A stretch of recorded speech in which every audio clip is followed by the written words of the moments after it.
At the start of Act 3 of Macbeth, on comes Banquo, starting to question whether what the witches said to him as prophecies might come true.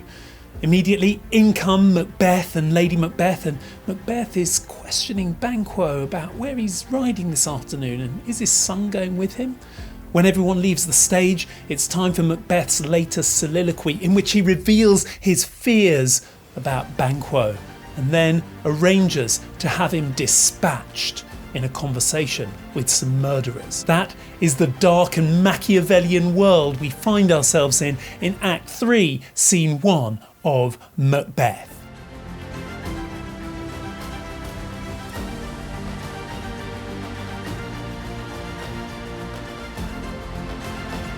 So Act 3 begins with Banquo on stage alone. He's got his first soliloquy here. Up until this point of the play, he's been the standout moral character, constantly turning to God for guidance in dark moments. But here, he seems to be starting to let his ambitions run away with him when he says, "Myself should be the root and father of many kings." It's very interesting that following the death of Duncan, the morality of the world seems to start to disintegrate, and that's really symbolised in Banquo's musings here. You know, maybe my children could become kings. And he also points out that he fears that Macbeth played most foully to become the king. So he's aware of this corrupt moral environment. But unlike Macbeth, Banquo is able to rein in his ambitions, and he cuts himself off. In mid-line, he suddenly stops and ends his soliloquy with a short, four-word, monosyllabic sentence. "But hush, no more." This shows, again, that he is the foil to Macbeth. Even though he too starts thinking about his ambitions, he doesn't carry them out to their logical conclusions and start plotting a murder. He stops himself and says, "no more." So he's got that self-control that Macbeth doesn't have. Contextually, you should know that Shakespeare based the story for Macbeth on a story he'd read in one of the famous history books of his day, Holinshed's Chronicles of England, Scotland and Ireland, in which the story of the death of Duncan and the reign of Macbeth is told. Now, in that story, Duncan's actually quite a weak and bad king, and Banquo was in on the plot to murder him. But Shakespeare's changed all that. He's made Macbeth a bad guy, killing a very good king, and he's kept Banquo completely separate from the plotting. Now, why would that be? Well, although subsequently it's come to be thought that the story told by Holinshed in that book is probably more legend than fact, at the time when Shakespeare was writing, King James I believed that he was descended from the historical figure of Banquo, mentioned by Holinshed. So don't forget that Shakespeare was being patronised by James I. James I was his patron. He was supporting Shakespeare's group of actors, the King's Men. So it would make sense for Shakespeare to be in his good books. Plus, Shakespeare was trying to support the new king here. And that's why I think Banquo has nothing to do with the death of Duncan in Shakespeare's telling of the story, and that Banquo is the good guy. It's because he's the ancestor or supposed ancestor of James I. And Shakespeare wants to present that lineage in a positive moral way, as if to suggest that James I comes from strong moral stock. Again, and not for the first time in this play, Shakespeare shows that he's quite capable of using a work of art in a kind of propagandistic way. And now on come Macbeth as king and Lady Macbeth as queen. Now, not for the first time in this play, Shakespeare has chosen not to show a key event on the stage. I mean, you would think that the coronation of a king would make it onto the stage, wouldn't you?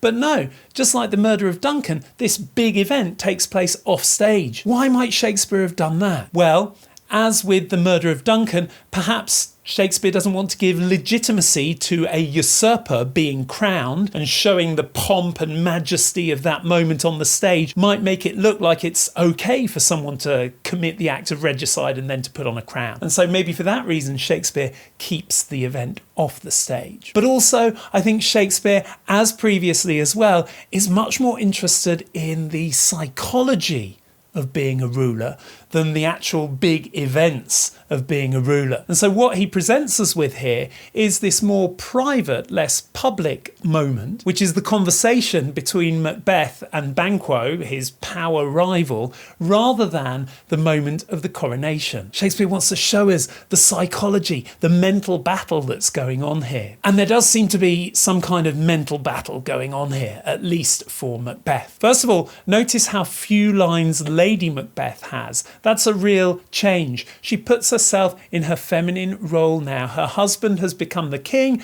and she's willing to stand back and let him talk with Banquo. She hardly says anything at all. That's the first big change we notice. And we also notice a change in Macbeth's attitude. He's sounding out Banquo now, isn't he? It's a really political moment in the play, as if he's trying to work out once again where Banquo's allegiances lie. Macbeth says, "We hear our bloody cousins are bestowed in England and in Ireland, not confessing their cruel parricide." He's referring to Malcolm and Donalbain. He's saying they've run off to England and Ireland and that they're not confessing that they killed their father. So he's basically saying they did it, and kind of waiting to hear what Banquo will say in response. Well, Banquo, he behaves like the noble and good subject that he's at least pretending to be. He says during the conversation, "Aye, my good lord. My lord. Aye, my good lord." Look at those terms of respect he repeats towards Macbeth, but he doesn't give much else away about what he's thinking. He said in his soliloquy at the start of the scene that he feared Macbeth had played foully, but now he's just putting on the role of someone who respects his king. And well, he might, because he's got plenty to be fearful of. And in fact, what he has really to be fearful of is not those big sort of political questions that Macbeth was asking him, but the subtle throwaway questions that Macbeth asks. Notice that 3 times during this short exchange, Macbeth is fascinated to know where Banquo's going to be this afternoon. He asks him, "Ride you this afternoon?" And then, "Is it far you ride?" And finally, "Goes Fleance with you?" He's trying to find out exactly where Banquo is going to be and when, and whether his son is going to be with him. That's quite suspicious, those questions, isn't it? Why would he be asking those things?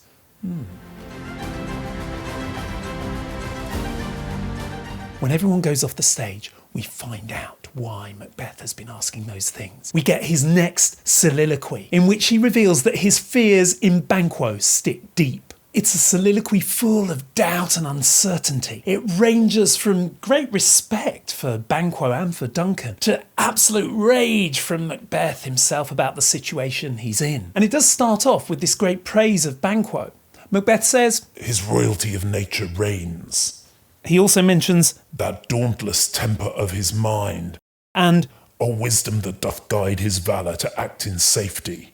I mean, this is great praise from Macbeth here. Notice those metaphors where he talks about Banquo being royalty and how royalty reigns in his mind. He's kind of viewing him as a kingly figure, but he also views him as calm and wise. You know, these are great qualities. Now, you would normally think that these qualities would go on to a great praise of this character who's being described in those terms, but in fact, Macbeth says, that's what makes him fear Banquo. "There is none but he whose being I do fear, and under him my genius is rebuked, as it is said Mark Antony's was by Caesar." Again, he puts himself below Banquo in that simile where he compares himself to Mark Antony and he compares Banquo to Caesar, the true ruler. It's really interesting how in his imagery, his view of Banquo as being somehow superior to him comes out. Notice also, however, that Mark Antony was the one who killed Caesar. In Shakespeare's version, that's very famous. And so he's really also setting the stage for being the person who's going to then go on and have Banquo killed. Then he starts recounting the conversation that Banquo had with the 3 witches, and he starts remembering all of the things those witches said in a lot of detail. And we can see here that Macbeth really believes in the power of the witches. In fact, some of his language shows that he thinks they were the real agents behind everything. He says, "They put the name of king upon me. Upon my head they placed a fruitless crown." Notice how they're the agents. They gave him the name of king. They put the crown upon his head. So he recognises, as the audience probably would, that agency and power of these witches, whether they're figures of evil, which they appear to be, or perhaps commentators on fate, as they could also be. And then he goes on to consider how, if what the witches said is true, then Banquo's children are going to get the crown after Macbeth. And that makes him absolutely mad with rage. There's a couple of reasons that he's mad. One of them is this spiritual reason that the audience would readily identify with, which he mentions when he says, "For Banquo's issue have I filed my mind, put rancors in the vessel of my peace, and mine eternal jewel given to the common enemy of man." He's saying he's defiled or dirtied or sullied or corrupted his mind. And he's also saying his eternal jewel, he's referring to his soul there in that metaphor, he's given to the common enemy of mankind. In that metaphor, he's referring to the devil. He's saying he's given his soul to the devil. So this whole kind of spiritual angst, which he's already been experiencing, is still here. But there's something else here as well, isn't there? It's the fact that he's done all this for Banquo's children.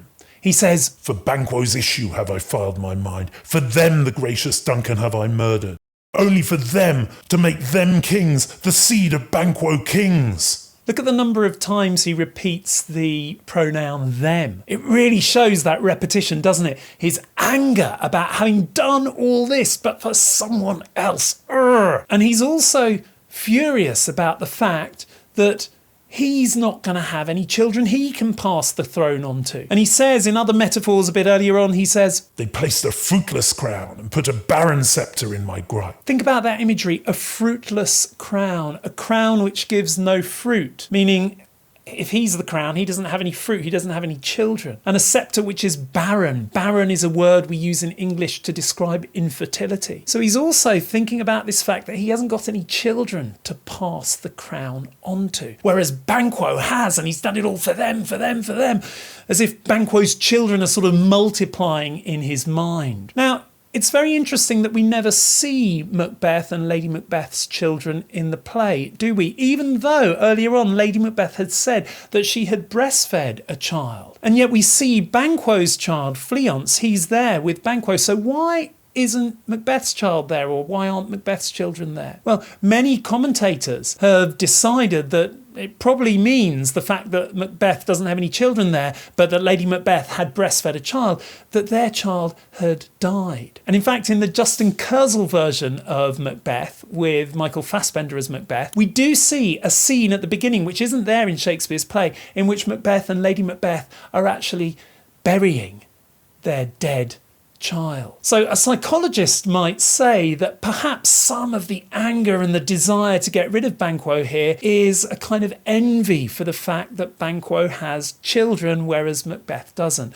Alongside, of course, the fact that the witches said that Banquo's children were going to become kings. There's also that kind of psychological angle to things as well. And in response to all this fury, he ends the soliloquy by saying, "Rather than so, come fate into the list and champion me to the utterance." He's asking fate to get involved and to have Macbeth as his champion. He's asking fate to step in, which is quite interesting because he doesn't seem to have considered the witches as possible voices of fate who are just telling him about the future. When he was saying how much he believed in what they were saying about the future, he doesn't think, oh, they were just telling me what's going to happen anyway. He seems to think he can control fate. He wants fate to step in on his side. There's a sort of desperation here and also a kind of muddled thinking. He hasn't got things really philosophically clear in his head. Does he believe in fate or not? And if he does, how is it possible for fate to kind of step in for him? So he's not a very clear thinker in terms of philosophy, but this soliloquy certainly shows that he's a man driven by anxieties, fears, passions, rage sometimes as well. He's a very visceral thinker, an emotional kind of character, rather than a clear analytical thinker. Now, at this point, on walk some murderers, and Macbeth has been talking to them in advance. That immediately becomes obvious when he says to them, it's you again. And so we think, hey, hang on a minute, what's this that's been going on behind our backs? And again, this is a big change, isn't it? In Act 2 and Act 1, we had Macbeth kind of confused and thinking, shall I go through with this whole plan to kill the king, and kind of working it out before us. But when he starts talking to these murderers, it becomes immediately apparent that he's already decided to get rid of Banquo, and that he's been doing a lot of plotting behind our backs, behind the audience's backs. And that shows to us the big change. Now his speeches seem to show not really a man who's struggling to find his way towards a decision as his soliloquies earlier in Act 1 and Act 2, but here a man who is searching for a motive and a justifiable reason to carry out an act of brutality that he's actually already planned. And when we look back and we think about the way he was questioning Banquo, where are you going to be this afternoon? Is Fleance going to be with you? We suddenly see he's been planning it all out. It wasn't just for polite chit-chat that he was asking Banquo those questions, and we suspected it before, and now when he starts talking to the murderers, we know it's true. He's come up with a complete plan. What a change! A man who has committed murder, who immediately felt terrible about committing the murder, seems to have put all that behind him when the crown has gone onto his head, and seems to have stepped into the role of someone who's much more brutal and capable of plotting. He has become what we might call a Machiavellian ruler. Now, what does that mean, Machiavellian? You might have heard of that word before. Well, it's a word which has come from a writer, Niccolo Machiavelli, an Italian writer who wrote a very famous book in the 15th century called The Prince, which was really a handbook for rulers of the day about how to get and consolidate your power. Now, Machiavelli himself believed that it was good for the state to have a strong ruler, and that sometimes the ruler had to behave in ways that we might find a little bit morally disturbing in order to make sure that he appeared strong so that he could look after his people. But actually, the term Machiavellian has come to mean a ruler who will do anything it takes to get and to consolidate and to maintain power. A ruler who doesn't care for moral boundaries, who will let the end justify the means, whatever means it takes to achieve the end of being on the throne for as long as possible. So that's what Machiavellian has come to mean. It's a great word to use when writing an essay to describe how Macbeth changes. He starts to do whatever it takes to maintain his power. And if what it takes is getting rid of his former best friend, then so be it. And if he has to convince these murderers that his old best friend Banquo was actually a really oppressive, tyrannous guy, then he's quite happy to say that. That's how he convinces the murderers. He says to them, "His heavy hand hath bowed you to the grave and beggared yours forever." You know, he says, Banquo had the heavy hand. Banquo was pushing you down. Meanwhile, Macbeth refers to himself as our innocent self. This is really nonsense, isn't it? The audience can see that. I mean, what evidence have we got that Banquo's an oppressive guy? We've only seen a man who turns to God. And what evidence have we got that Macbeth is an innocent guy? None at all. He's a murderer. And so we can see the way he's kind of spinning things in order to convince these murderers to get rid of Banquo for him. That is completely Machiavellian. And once Macbeth has ascertained that they will support him, that they will kill off Banquo, he makes some other excuses about, I would do it myself, but I've got to pretend not to be involved. And he also says he needs to mask the business from the common eye for sundry weighty reasons. Sundry weighty reasons. What does that mean? For various important reasons. That's completely vague. He's just saying, oh, there are various reasons I can't do this myself. So he's kind of washing his hands of the whole business, and he's putting the responsibility for the murder onto the murderers, which again is different, isn't it? In Duncan's murder, he actually got blood on his hands, and now he's offloading the actual task of committing the murder onto someone else. So another big change here. Interestingly, another change is that Macbeth convinces these murderers using arguments that his wife previously used on him in order to convince him to commit murder.